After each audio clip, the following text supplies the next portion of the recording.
le meilleur moyen que moi j'ai trouvé à l'époque pour me détacher de mes émotions, c'était parler en R. Un R égale un risque. Vous perdez un trade. Au lieu de dire j'ai perdu 50 €, c'est la fin du monde, non. Vous dites j'ai perdu un R. J'ai perdu une fois le risque que j'ai mis sur le marché. Vous gagnez un trade. Au lieu de dire j'ai gagné 100 €, je suis le roi du monde, non.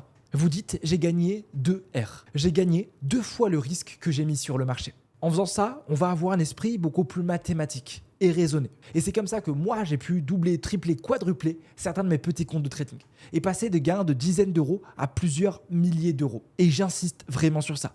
Peut-être que vous vous dites « Casper, tu me racontes n'importe quoi, c'est du bullshit, tu dis ça pour ta vidéo. Je sais que ma psychologie est bonne, je sais que ça m'arrivera jamais. Si tu veux. Mais écoute, tu reviendras dans quelques semaines sous les commentaires de cette vidéo pour me remercier de t'avoir expliqué ça. D'ailleurs, il y a un livre, un des seuls livres d'ailleurs que j'ai lu en trading, qui s'appelle Vive du trading de Alexander Elder. Et franchement, allez le lire. Je vous dis ça parce que je suis pas du tout quelqu'un qui aime lire des livres. C'est quelque chose que j'aime pas du tout faire, je trouve que c'est une perte de temps et il y a des choses beaucoup plus intéressantes à faire que lire un livre. Mais je vous dis que ce livre a dû me faire gagner et économiser des milliers d'euros. C'est tout simplement un trader qui explique comment se détacher de nos émotions, en tout simplement voyant le trading comme un business ou comme un jeu vidéo. En lisant ce livre, on comprend qu'il faut se concentrer sur le processus d'enrichissement et pas les gains qu'on va faire sur le marché. Allez le lire, il peut changer votre carrière de trader.